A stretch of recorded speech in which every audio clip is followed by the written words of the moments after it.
Hello, everyone. Thank you so much for coming. Oh, I love that everyone's waving. First show of 2024. Thank you so much for turning up again. Thank you for making this happen. So I will talk from my cue cards because I'm very tired and I will mess things up. Okay, I see some very sympathetic faces. Thank you. I need that. So first of all, welcome to the first-timers who haven't come here before. I'm either going to traumatize you by the end of the night or you're going to want to come back. And we're going to see which one of the two I managed to do today. Repeat offenders, thank you so much for coming back and encouraging me. There's no show without support like this. So a little introduction to the show. For those of you who may not have been here before, you may have seen The Moth. This is not The Moth, but it's modeled after it. We're going to be hearing true stories today from our cast over there. You may look at them and praise them in all their glory. No pressure. So these are people on the show either live or work in Waltham or have a close connection to it. And in a nutshell, I think there's people trying to enter from the back. In a nutshell, the aim of this show is to build community by holding up a mirror to the city. We want to see who lives here, and we don't just want to see them, we want to look into their lives a little bit, because no two people are alike. No two people have exactly the same experiences. And the reason that I wanted to create this show 3 years ago, this is the third official year of the show. It was actually started 4 years ago. The reason I wanted to do it is because, there are divisions in society. We all don't think the same way, which is correct. We should not be thinking the same way. But sometimes there's a lot of hate and there's a lot of othering or alienation because we just don't understand people who are not like us. So my goal on this show is not to change any minds or tell you how you should think or lecture. It's just to open the door a little bit so we can peek inside somebody else's living room and get to know what their life experience is like. We don't have to change our minds, but if it expands our understanding of what other people are, how great is that? In the olden days, this is what stories were. Around the campfire, at Thanksgiving, your grandparents. I was brought up in India on stories from my grandparents. And this is what it did. It helped us see times that have passed and understand things about another culture, another generation. So this is a little attempt to do that for Waltham. I'm going to make a request of you that we want to create a safe space here.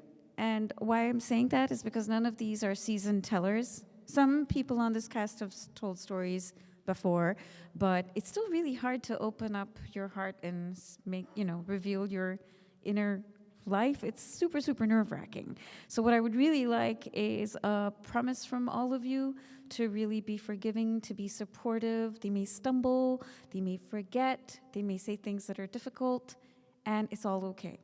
Like I said again, this is not The Moth. We don't want to be polished. We don't want to be smooth. We love The Moth. This is homage to The Moth. But these are real people, so how about we do a round of applause to tell our tellers that we've got them today, right? No matter what they do, just them sharing their lives is enough. And we're all together in this team, and we're here to listen to whatever they have to say. So I think that's it from me. The format for today is that we're going to have 3 tellers. Then we're going to have a short break in which we're going to have raffles. Because last year the raffles were super fun and popular. So we're going to do that again. Then we're going to have 3 more tellers, and then that's it. Hopefully we manage to wrap up by 8:30 most times. We'll see how today goes. And with that, I'm going to go into my first teller.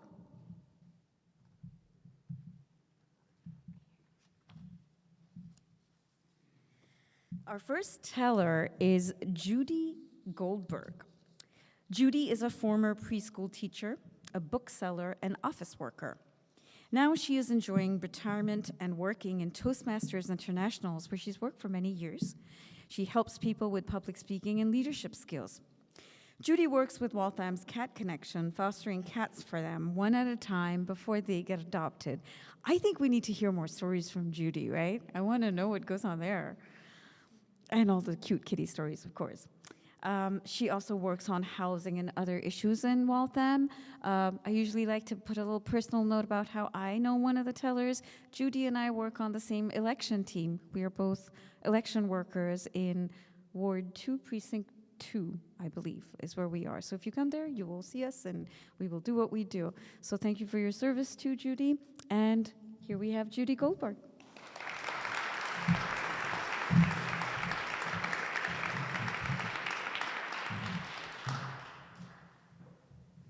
The year was 2011. I was working at Savers, the chain of thrift stores over in West Roxbury, managing the book and media department. I was very busy restocking my shelves, and I hear from the front desk team that there is a call for me, which was very strange, getting a call at work. A woman was on the phone telling me she was from the National Bone Marrow Registry. I had to think back. She told me I was a very good match to a critically ill patient. Well, I was shocked. I was shocked into silence. After a minute, I told her, it is very busy right now. We have about an hour to close my shift, and it's almost closing time. Can we talk tomorrow? So the next day, thankfully, first of all, there was only roughly a half hour to an hour left. So I pulled myself together and got through that part. The very next morning, I was thinking back how this all started. 19 years earlier, I was working and went on my lunch hour to a Red Cross blood drive to donate blood. And a woman asked me there, would you like to be in the bone marrow registry database? I said, sure. After that step, they swab the inside of the mouth, get a few cells, and they take a sample. And she told me it's kind of rare to be matched to a patient and really donate the bone marrow. Over the following 2 decades, the whole thing kind of faded from my mind. I guess I was one of the rare cases, though, because I did get matched, even if it took almost 20 years. In 2011, when I got this call that I was a match, I was going through somewhat a difficult phase of my life. I enjoyed managing my department at the thrift store, but I kept thinking back to my old job that I had. For 25 years, I worked for MIT in the accounting office, and I got to work for several sections within my department and was so valued there. Then one day, suddenly, my job got outsourced. And in spite of being an excellent worker, according to all those people around me, I was handed a layoff. I really had a dent in my self-esteem. That night, after I got the call about being a match, there were so many questions on my mind, I could not get to sleep. I was tossing and turning in my bed, just thinking and thinking. Donating bone marrow is not easy. It could be a painful procedure. I would need time off work, and I would need to stay in the hospital, probably part of a couple of days at least. Do I want to go through all this for a stranger? Suddenly, I remembered those videos I used to see, both in a paper booklet in the mail and later online. Videos that showed a person receiving bone marrow that was so thankful for their donor. Some other videos, they showed some patients meeting their donors on a stage at an event. I realized I wanted to be one of those people who could change lives. I could once again be very valued. The next day, I spoke to the woman from the bone marrow registry as planned. My decision was made the night before. It was a yes from me.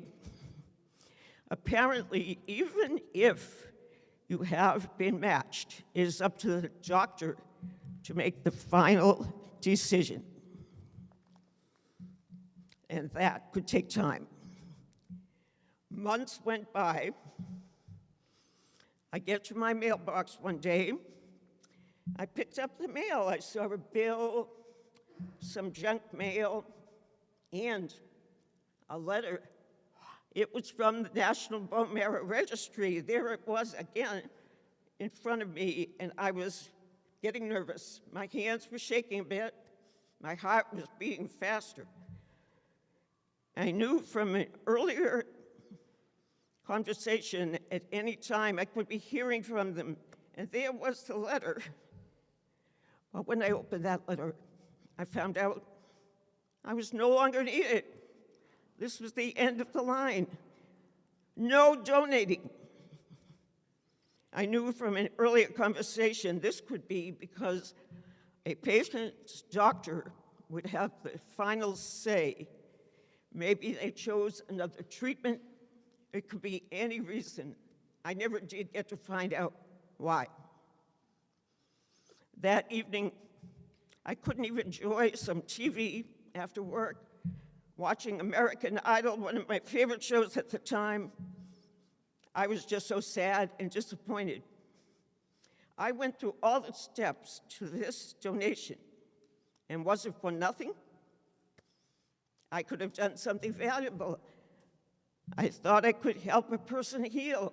I maybe even could have saved a life. I ended up calling the woman from the registry one more time. I shared all my thoughts with her and all my disappointment. She told me something about my efforts that I will never forget. She said, "Do not feel bad, Judi. You went further than most donors. But the most important thing is you gave a critically ill patient and their family hope. And sometimes something too small is a very big thing."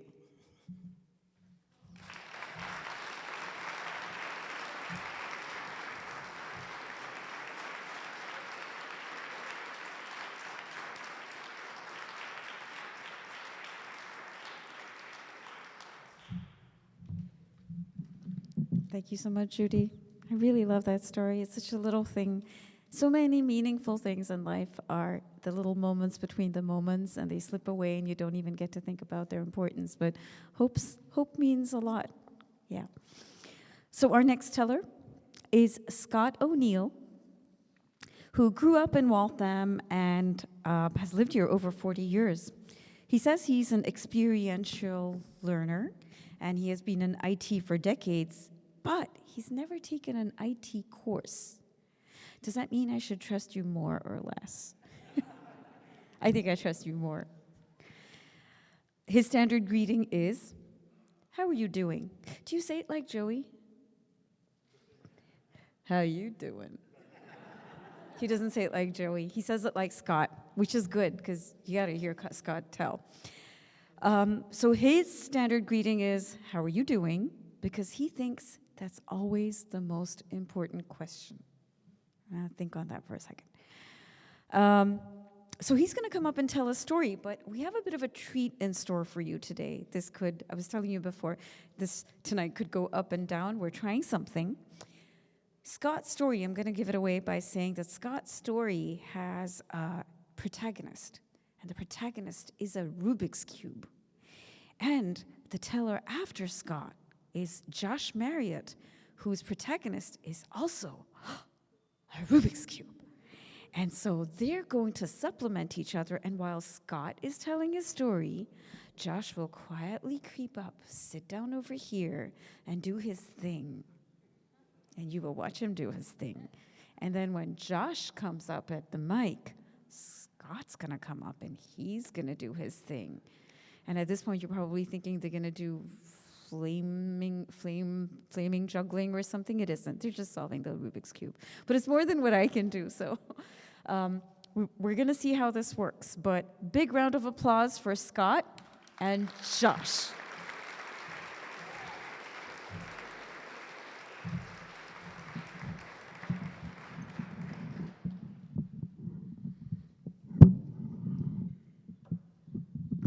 At Waltham High School in the late 70s, we had gym class 2 days a week. And after most of those classes, you could find me in the showers waiting for everyone else to leave. I'd wait in the back, hoping that no one had noticed I'd gone back there. The water would be turning colder, my lips would be purpling, my fingers pruning up. I'd listen for the sound of the lockers closing, all in an effort to gauge when everyone had left and the coast was clear. This was one of my strategies to avoid the bullies for the next hour. They made me one of their favorite targets, and in retrospect, I actually can understand why. Bullies always look for easy prey, and my parents had made me exactly that. See, at our house, when we were disciplined, you didn't talk back and you didn't fight back unless you wanted more discipline. So if there was a beating on the way, whether I had earned that or not, I would curl up and I would clam up and I'd wait for it to be over. And that's what bullies want. They want someone who won't fight back. So they made me one of their pet projects for 4 straight years, every single day. It's one of the reasons I remember vividly my senior year, spring of 1981 to be specific. For the 3rd day in a row, there was a line of kids outside my homeroom, and they were waiting for me. And usually, that meant I was about to get my ass kicked, and they brought an audience to watch the show. But it wasn't true this time. Every kid in that line had a Rubik's Cube in their hands, and they all looked sort of like this one. A jumbled mosaic mess on every single side. In contrast, my cube was always solved. That's why there was a line of kids outside my homeroom. The cube craze hit in 1981, but I had heard about it in Games Magazine over a year earlier. And back then it was called the Magic Cube, and it was only available for sale in Europe. Now I kept track of it, and when it was first available in the United States, I grabbed my cash, I didn't hesitate for a minute. I rushed down to Mr. Big's Toyland, which was just up the road on Moody Street, for those who remember. I had to order it because they didn't have any in stock, but when it arrived, it was so beautiful. The cube was just right, the weight was nice in your hands, the smooth feel of the sides when you were moving it around. I even took mine apart so I could see the internal mechanism. I was just fascinated, mesmerized by it. And I couldn't put it down. I kept working at it, and it was a lot of work. Back then, there were no guides and no books on how to solve it. There were no YouTube videos to help. I had to come up with my own strategies, and I would work one strategy for a while, and that might get me halfway there, and then I'd have to think of a new strategy and kind of lather, rinse, repeat. And then exactly 9 weeks to the day after my cube had come in, I solved it for the first time. My family wasn't home at the time, so I had to do my happy dance in the living room all by myself. I'll spare you doing it here. And I honestly couldn't help myself. I mixed it up again less than an hour later. I don't even think anyone in my family saw it that first time. And that time I solved it in 3 days. The time after that, only a few hours. And before I knew it, I could solve it in about 90 seconds, no matter how mixed up it was. Everyone in my family, some of them were here tonight, knew that I could solve the cube. In fact, they were sick and tired of mixing it up for me. But no one at school knew until one day in algebra class. One of my classmates, I think his name was Tommy actually, he brought in a cube to show off how he could solve one side. Now, I wasn't very good in most of my classes at school, but math was my one good subject. And I think it was only because it was math class that I actually got up the nerve to say, I can solve the whole thing. And Tommy brushed me off, and his friends just kind of chuckled. My blood was boiling a little bit at that. And I just kind of snapped back at him, all right, just give it here. I think that was the first time I ever spoke to anyone like that at school, so he handed it right over. And with his friends mocking me in the background, I held the cube for a moment, studying it, my hand shaking just a little. But once I started, my hand steadied, and Tommy and his friends, the entire school, disappeared, and it was just me and the cube.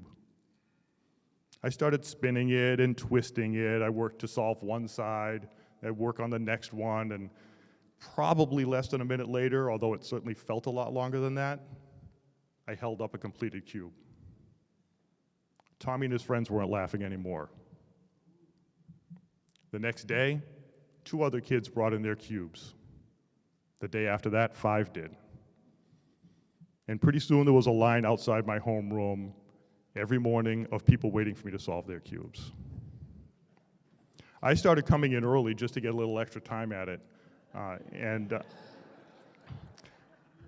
so I would come in, and the first kid would come up and silently hand me their cube, and I would spin it and twist it, and I'd work it this way and that way, depending on the strategy I wanted to use. And pretty soon it would be restored to its original glory. Those moments were a lot like I was solving Tommy's cube, when all the badness of school blanked out, and it was just me and something I was actually good at. I'd hand the cube back to the kid. Invariably, they would check every side just to make sure I'd done it right, and then they would walk away mostly without a word. The next kid would step up. We repeat the same dance over and over. It was the happiest 20 minutes of my day.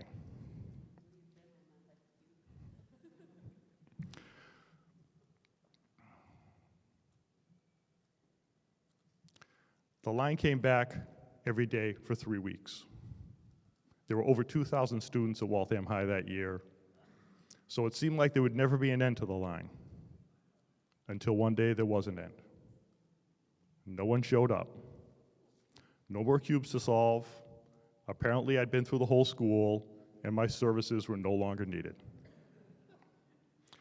My fame faded as quickly as it had shown up, and I was back to dodging the bullies. In my time at Waltham High School, the one puzzle I could never figure out was the social hierarchy. I tried being nice, and it was never really reciprocated. I couldn't be a tough guy because I'm not a tough guy. I wasn't a good enough athlete, I wasn't popular enough, I didn't have status or money, so I was a nobody. But after years of being told that I was lazy, and that I was stupid, and that I would never amount to anything, my ability to solve the Rubik's Cube with no coaching, with no help, and with no encouragement proved to me that what they said was not true. That I could work hard, that I definitely was smart, and that I could accomplish something with my life if I set my mind to it. My first job out of high school was as a mainframe computer operator. 2 years after I started, I was named Employee of the Month. I saved my money for 10 years and put myself through college, graduating on the dean's list every single semester. I built, as was mentioned earlier, a 40-year career in information technology, taking 0 IT classes. And last year on my birthday, over 50 of my friends braved a driving rainstorm to come and help me celebrate. Now, I don't say those things to brag on myself. I sometimes wonder myself at how my life turned out. How did I go from hiding in the showers to the life I have today? And I won't attribute all those successes to my time with the cube, but my victory over the cube taught me perseverance and self-confidence. And those are lessons that I've brought to everything I've done for the last 43 years since I walked out of Waltham High School for the final time. Thank you.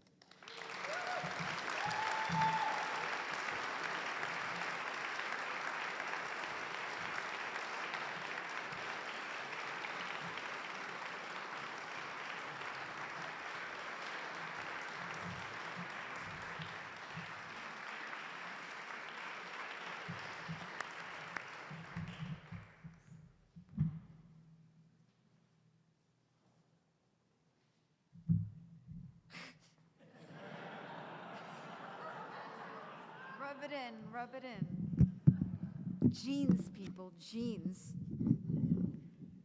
Is this it? Did I do it? Is this the right height? This way? I'm good? Okay. I'm short, but I'm good. All right, and so this brings us to the halfway point, and right on, in the aftermath of seeing these two amazing set of cubing demonstrations, we thought, why not raffle off some cubes?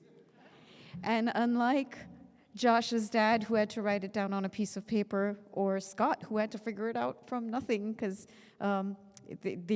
not many people had even figured out how to solve it, these cubes that we're going to raffle off, that are sitting right there, come with instructions. Can you show them the little standy thingy?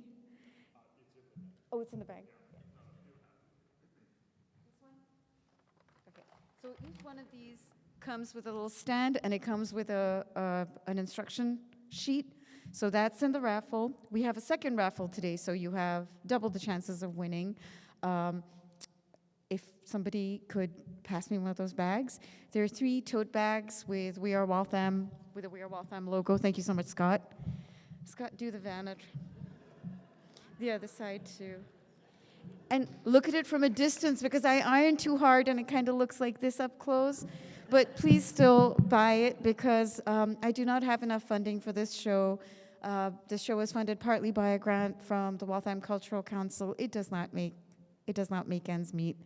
So while I'm out there trying to get more funding, if you'd like to keep seeing more of this, please try and enter the raffle, which will be run by my wonderful volunteers, Eileen Wozek, Rachel Parzavant, and all the Wozeks, right? They're all helping, or whoever's helping. So they're going to be circulating. You can, the price of the tickets are, for $1 you get 1 ticket, or for $5 you get 8 tickets. And there's a Venmo that you can use, or you can do cash, buy as few or as many as you'd like.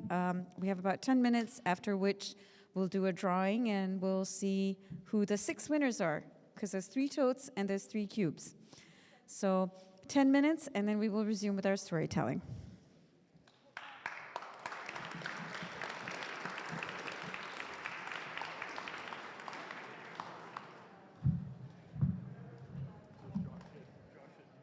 So thank you so much for participating, for your donations. Hopefully that was fun, and hopefully you're all going to be solving at the speed of Josh in future. And that's the new term for it. So our next teller is Jack Wozek, and a lot of you may know him because not only is Jack a tremendous supporter of this show, I just can't think of doing this without his and Rachel's mental support and Eileen's, but he's actually been on this show once before, show number 2 in 2022, I believe. Yeah.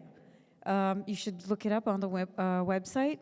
He's also been on the Wee Wall. The reason Jack is once again on this stage, I try not to repeat tellers, is that the nature of doing a live show like this is sometimes people have to withdraw. And I had 2 tellers back out on me in the last 2 days because of unavoidable circumstances. I did cry. I will say there were tears, but it's just life. And it's because of people like Jack and another teller, Dennis, who are both alumni, both supporters, and they're stepping up. So we need extra round of applause for him for pulling a story out of his back pocket and being ready to do this again. He's got an amazing story. So a round of applause just to say thank you. These are my first responders. And thank you to Eileen Wozek and Rachel Parzavant and Amy Sporing for running that raffle so well, and Molly Wozek. A little bit about Jack. He was born and raised in the Chicago area, but has been in Waltham 23 years, or that number was not quite right? 24 years. This is from when he was last on the show. He's a regular on the track circuit, coaches kids, and is the proud father of 4. Oh, and if you're interested in running in any way, you have got to go hear Jack's first story. It's going to leave you in stitches. It's kind of unbelievable. Jack is a self-identified data geek, and he loves gardening. He especially loves his worm compost bin in the basement, which he says lets him give back to the land from which he gets so much. We need to ask Eileen how she feels about creepy crawlies in the basement. He's an alumni of this show. Please go watch his first story on wearewaltham.com. I believe he's show number 2. You can go watch all the previous shows. They're all there on YouTube. So, Jack.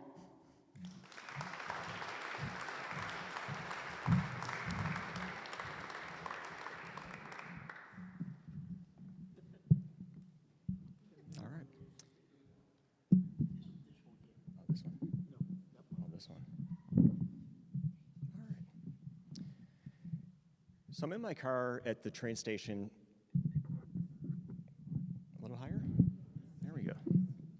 Okay.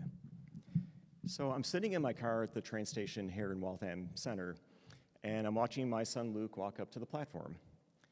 Luke is meeting some friends that day, and they're going to take the train down into the city to hang out and have lunch and eventually go shopping on Newbury Street. So you probably should know Luke at this time is 15, and I've dropped him off many times to visit, hang out with friends, but this was like the first time that he went away in doing something like this independent. So as Luke makes his way up to the platform, I pretty much can only see his golden hair kind of amongst the sea of LL Bean jackets and trendy coats on the platform. And I'm sitting there starting to think about all the places he's going to go that day. North Station, Government Center, the subways. And I kind of realized that I think I watch way too much Dateline NBC. Because I'm imagining like all of the predators and all the perils he's going to face that day. So as all of this is kind of spinning around inside my head as I sit there waiting for the train to come, I start to think about the very first time this little blonde kid went out into the world on his own. And so I'm going to take you back about 13 years when Luke was about 2.5. And we were hanging out at our community garden in Waltham off Beaver Street. So the garden has a big blue shed, and that's where we keep the tools and the lawnmower. And out in front of the shed, there's one of those traditional wood picnic tables, and it's under this big grape arbor. And it's the end of August, so the arbor is lush, and it's green and full of grapes. And Luke and I were practicing eating grapes and practicing not eating the seeds. So we were, full of messy pith, and we were purple, so we went around the backside of the shed to the water spigot to clean off. And so, Luke's a toddler, so, after a few moments, he really is more interested in playing with the water and the mud. And so, he's doing that, and then another gardener kind of comes by, and we start to chat, and I follow that gardener around the shed to the other side, and we probably chat for like maybe 30 seconds. It could have been maybe more like a minute. Maybe it was like 3 minutes. So I come back around the shed to find Luke, and he was gone. But I wasn't too worried, because our garden plot was just down the aisle, so most assuredly he had gone back to the plot. Luke did not go back to the plot. So I'm standing there looking across this labyrinth of rectangular plots that are divided by wire fences and wood fences, and my stomach just sort of drops out of me. It's end of the growing season, so the vegetation is like this tall, and Luke is like this tall, and he doesn't talk yet, and the sun's going to be going down in like 25 minutes, and I see the tree line of the garden, and I think, the wolves, and he's going to be eaten by wolves, and I lost my kid. So my wife Eileen takes off through the maze looking for Luke, and I circle back to the spigot where I last saw him. He still wasn't there. So I decided to race across the open field back towards the parking lot. And as I get to the point where the grass sort of meets the gravel of the parking lot, I can see Luke in the distance. So I'm kind of instantly relieved. I slow up a little bit. But I can tell that he had made it all the way to Beaver Street, basically, the edge of Beaver Street. And a kindly couple was kind of very gently ushering him back, towards the garden. And so as he and I approach each other, we look at each other, and I can see, his very still face sort of like crumple a little bit. And I can see his eyes sort of shift. And I didn't need words. I knew exactly what that meant. I could tell that he was really afraid, but very relieved to see me. And I think I probably looked the same way when I saw him. So I'm going to move you forward now, maybe like 3 months, and I'm at home with Luke, and it's like potty training time now with him, and it was actually going really well. And on this particular day, Luke, went to the bathroom on his own, which was a good sign. And not too much longer after he was in there, I started hearing him screaming and calling for me. So I race in, and it took me probably took me a minute to figure out what I was looking at. So, there's Luke kind of clutching the white toilet seat with his hands, and he's kind of sort of hovering over the bowl. And so I kind of figured out that, his left leg, it was kind of between the wall and the toilet paper on the toilet paper roll, and his leg had just kind of slipped down enough to where he was kind of stuck. So I came to his rescue, but I'm not embarrassed to admit that I stopped first to get the camera to take a picture because we needed that for the family album record. All right, so I'm going to sort of move ahead now, probably about 1.5 years, and Luke's probably about 4, and now I was with him, and it was nap time. So like I said, he's 4 years old. He's really not about naps at this point, and I know that, but I'm going to put him in his room, and I know he's going to mess around for the next hour. So I'm downstairs and probably getting into something like doing the dishes, and I hear Luke screaming for me. I race upstairs, walk in the room. Actually, this time I was greeted with the "Dad, I need help." His language skills had advanced a lot over the 1.5 years. And once again, I kind of had to figure out what was going on, because he was standing there wearing something that was way too small for him. And so what I figured out was that while he was going down for a nap, he actually was playing with his Luke Skywalker Build-A-Bear. And he took the Jedi robe off, and then he took the inner Jedi robe off, and so he had he put this on, and he was just kind of stuck. It couldn't go any further. He couldn't get it off. He was just stuck. So once again, I came to his rescue. I did take a picture of that time too, so that's also in the album.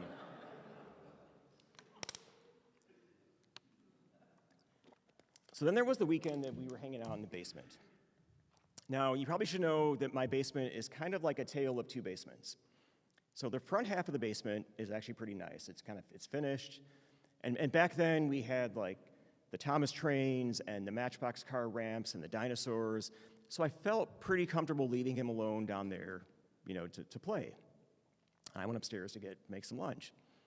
On that day, Luke decided to go explore the back half of the basement. Now, the back half of the basement is kind of like one of those escape room experiences. You kind of walk in, and it is like the old, exposed stone foundation. It's kind of darkish and damp. We have a very narrow little corridor that kind of connects the rooms. And back in probably the farthest reaches of this basement, I had sort of a stack of extension cords. Old house, always need them. But I try to generally try to keep it neat, and so I had bought these kind of they're like little handcuffs that you can use to kind of keep the cords all together. And on this particular day, I think Luke decided to put this on like a necklace. And when you put it on, it clips together kind of like a zip tie. And I'm pretty sure that when he tried to take it off, he realized that he couldn't get it off, and that actually might have been getting tighter. Now, on this particular day, Luke didn't call for me. He didn't scream. He just sort of appeared in the kitchen. And there he was, standing there with the green wall behind him and the 1990s linoleum floor below him. And it was kind of like we were back in the gravel parking lot of the garden. He just looked at me. I just looked at him. His face kind of crumpled a little bit. I could see in his eyes that he was really relieved to see me. And I knew exactly what was going on and that he needed my help. This time I didn't stop to get the camera. I just, took the clip off his neck and just scooped him up and gave him a big hug for as long as he would let me. Neither one of us are huggers, so it was, a little bit. So back in the car at the train station, when the train comes into Waltham, it comes in with sort of the usual sort of riot of noise. You first hear the ringing of the gates as they come down, and then you hear the bell of the train as it approaches. The tracks kind of heave as the train crosses Moody Street, and then you have the screech of the brakes, and then like that big, long, dull roar of the engine as it sits there idling. Doors open, Luke and his friends get in the train, doors close, it takes off for Boston. I back the car out of the spot, and I start driving home. And I have all these echoes of his childhood and these near misses and experiences banging around in my head, but I'm okay. And I know that he's ready for this too. And I think I know that, and I have that confidence because I know that he has a really good sense of when he's in a predicament. And I know he knows when he needs help, and I know he knows to ask for help. And I also know that when he knows that he needs me, like he always finds me. And I think all these things together are just enough for me to start letting go a little bit and a little bit. Thank you.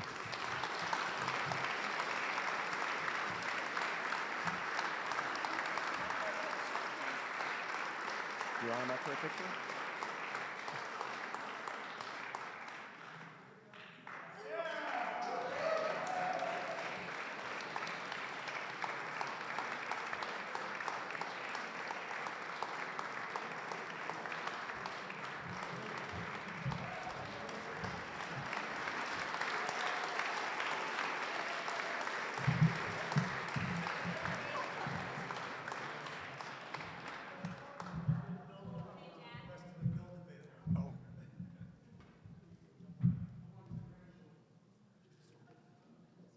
I had to do that, didn't I?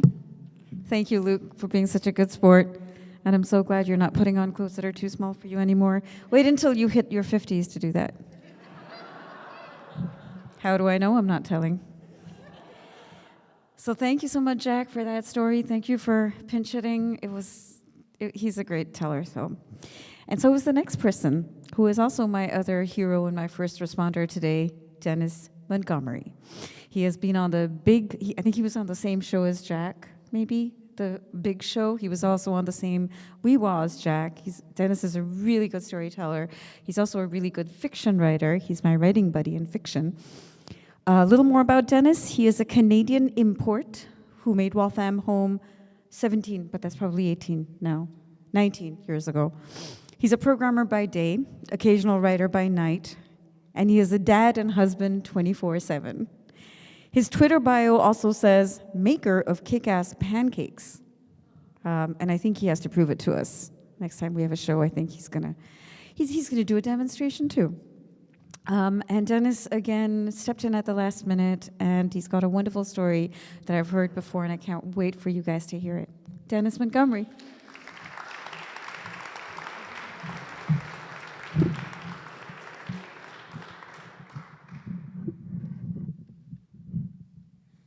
Should work.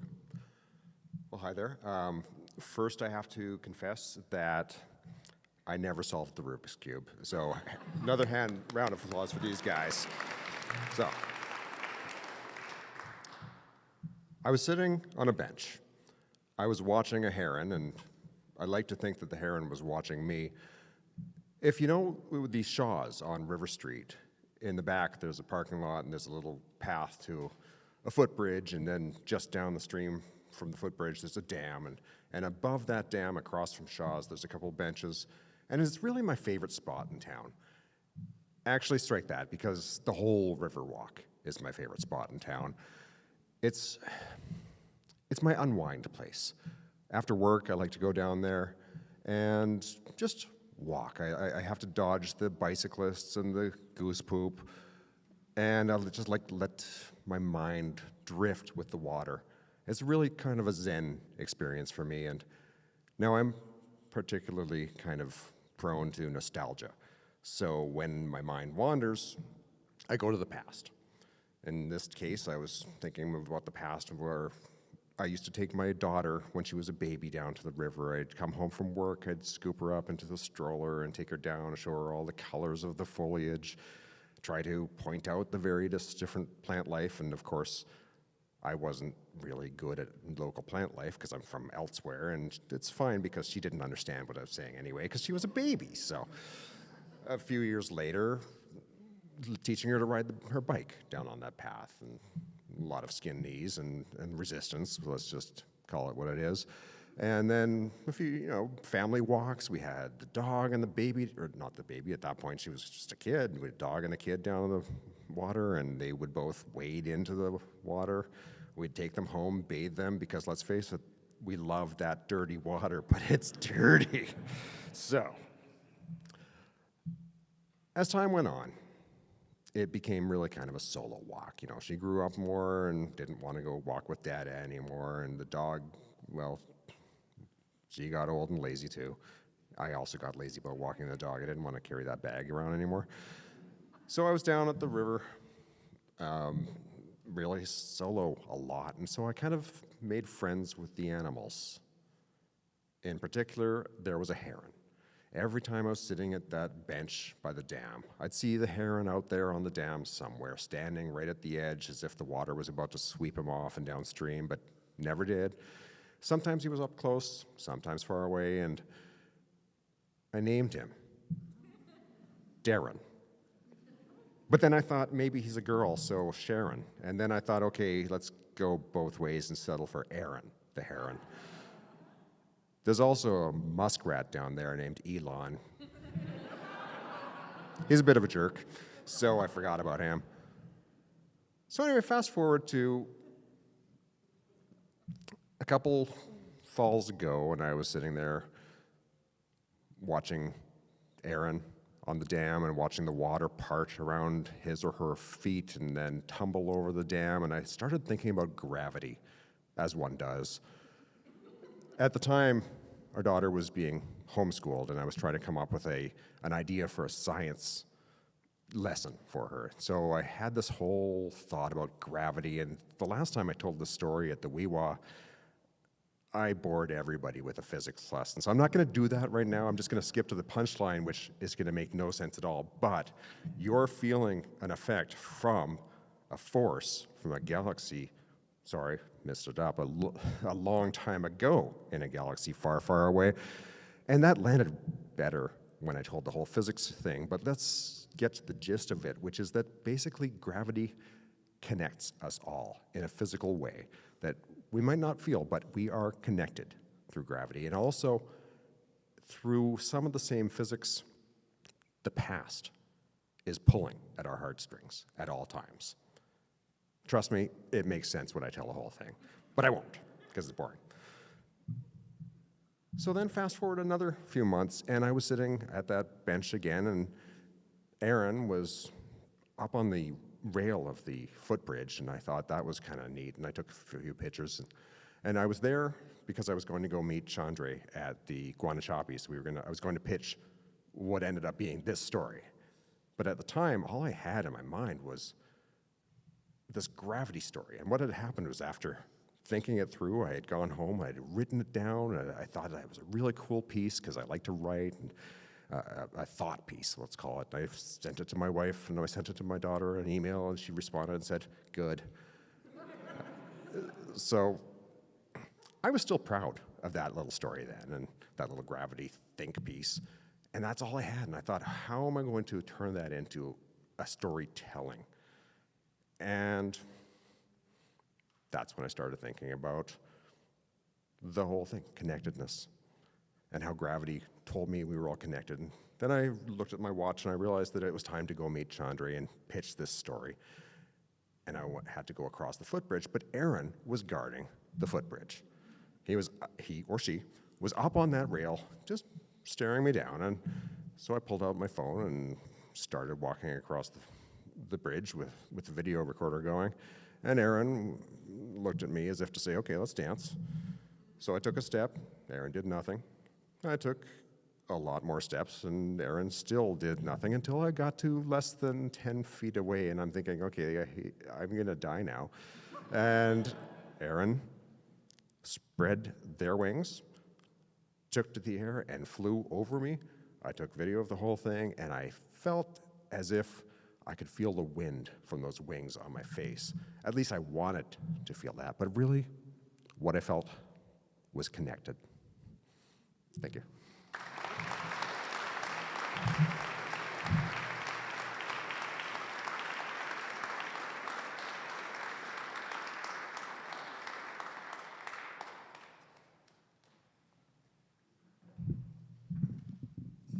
Thank you. Yes, another giraffe.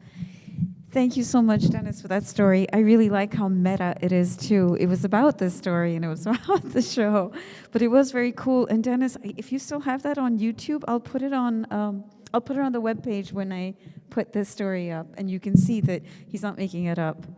All right, so that brings us to the very last teller of this evening, Michelle Hache. I did that right. Michelle is a lifelong resident of Waltham, and growing up, she loved sports and spent large chunks of her time on the fields of Warrendale as part of the Little League. When it came to settling down to raise a family, she and her husband decided that Waltham was exactly where they wanted to be, and I'm so grateful because now I have her story. Michelle's a fourth grade teacher at Plimpton Elementary School, and she works with awesome kids and staff, and I'm so excited for you to hear her story. Michelle.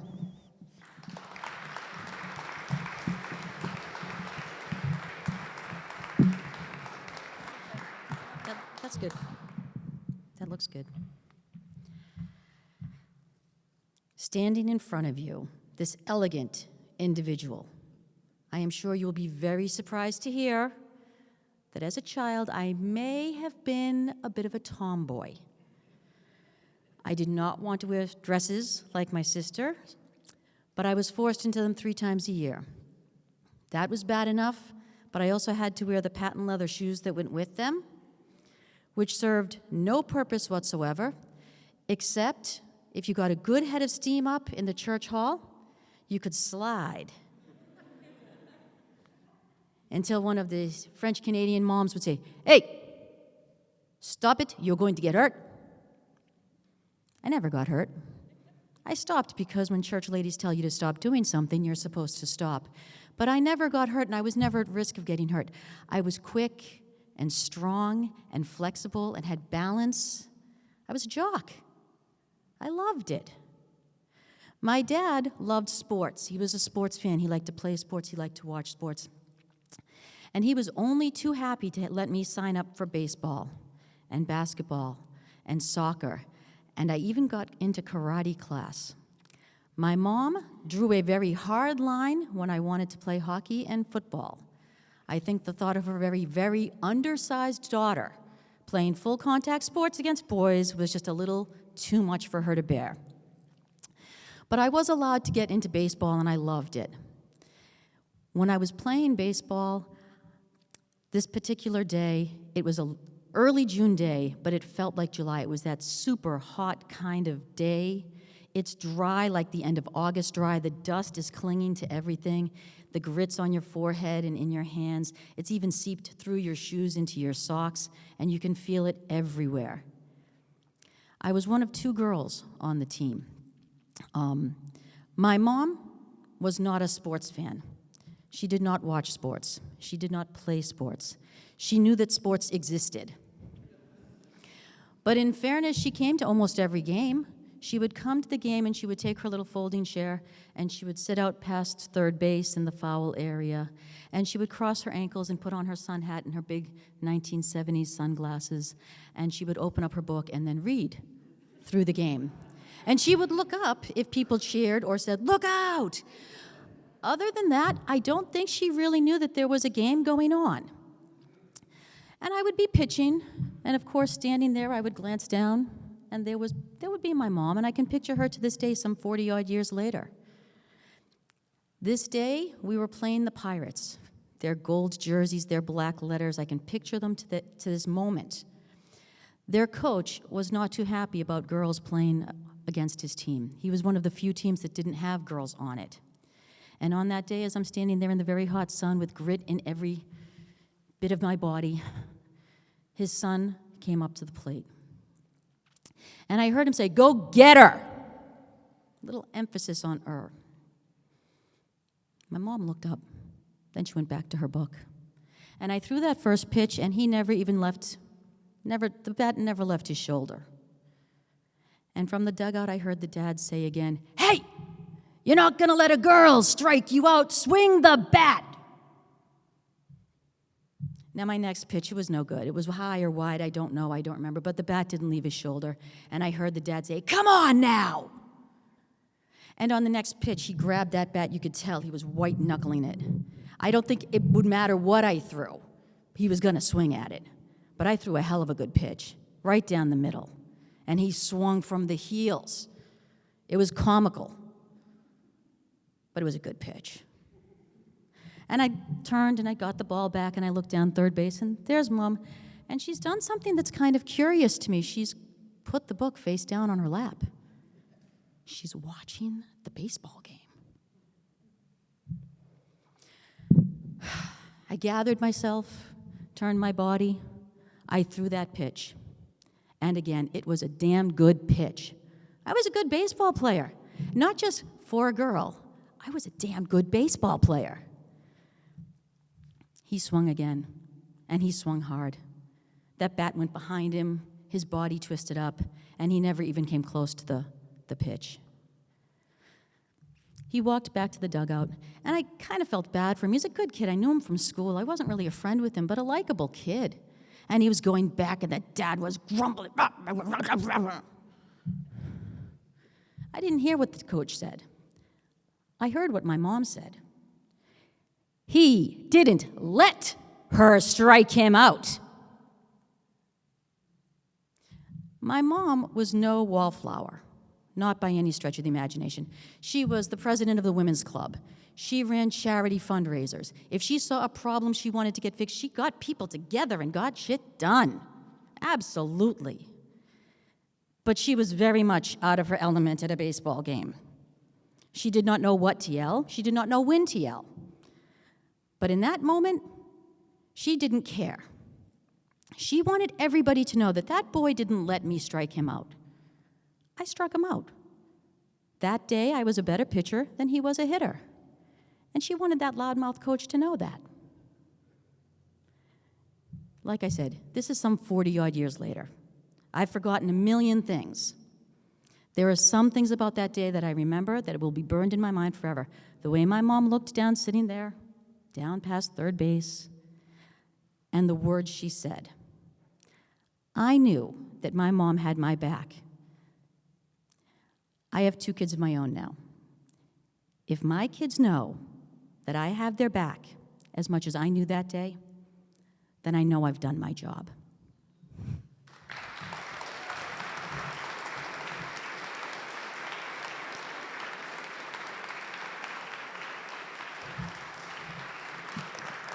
That was so beautiful.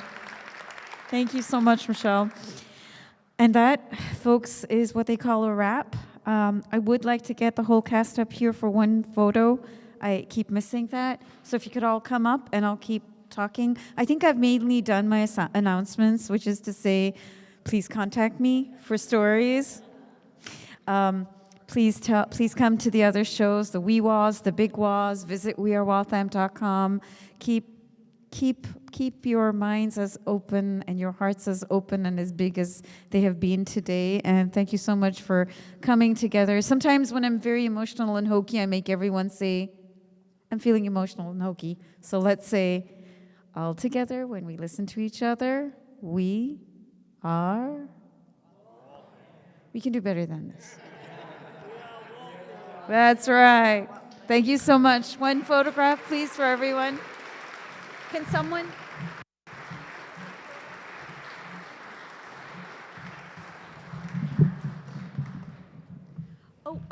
Sorry, I have to give my thanks real quick. Charles River Museum, Waltham Cultural Council, all our helpers, Deb Herman, Rachel Parzavand, Eileen Wozek, Molly Wozek, Luke Wozek, everyone who's helped. Thank you so much.